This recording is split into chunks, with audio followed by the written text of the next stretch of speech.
महापालिकांच्या रणधुमाळीमध्ये महापालिकेसंदर्भातलीच एक मोठी बातमी, ती म्हणजे राज ठाकरेंच्या निवासस्थानाबाहेर यावेळेला जल्लोष सुरू असल्याचं देखील आपल्याला पाहायला मिळतंय।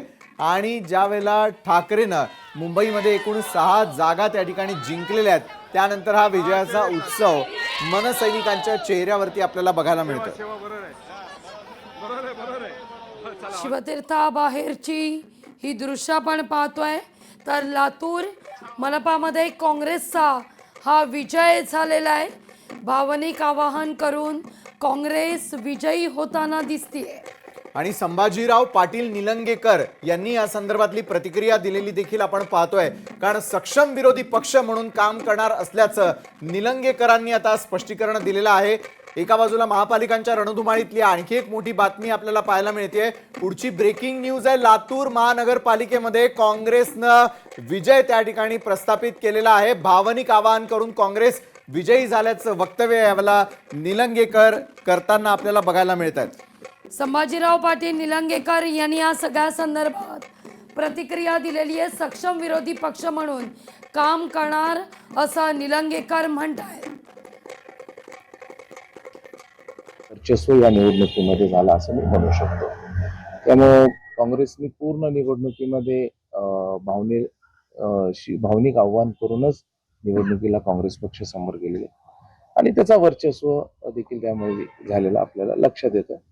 आणि आमच्या ह्याच्यात देखील आपण काही कमी जास्ती गोष्टी असतील त्या देखील आम्ही पक्ष म्हणून एकत्रित बसू आणि त्याच्यावर चर्चा आणि त्याच्यावर आमचं सगळ्यांचं चिंतन देखील आम्ही सर्व करू।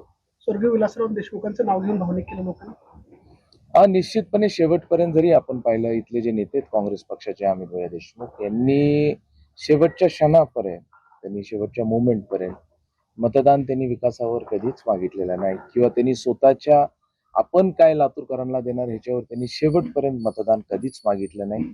त्यांनी शेवटचंही त्यांची पोस्ट जर आपण पाहिली तर त्यांनी तेच सांगितलं की विलासरावांच्या आठवणीवरच आपण त्या ठिकाणी मतदान करावं। हे फक्त आणि फक्त हा जो काही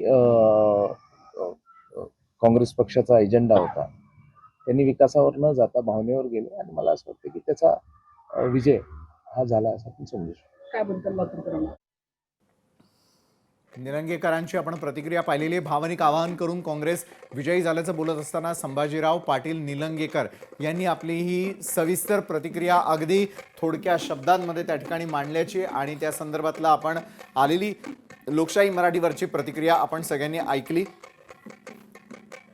लातूर महानगरपालिकेमध्ये काँग्रेसचा मात्र विजय झालेला आहे। भावनिक आवाहन करूनच काँग्रेस विजयी झाल्याचं निलंगेकरांचं यावेळेला म्हणणं आहे। लोकशाही मराठी ऐका, पहा, जागरूक रहा।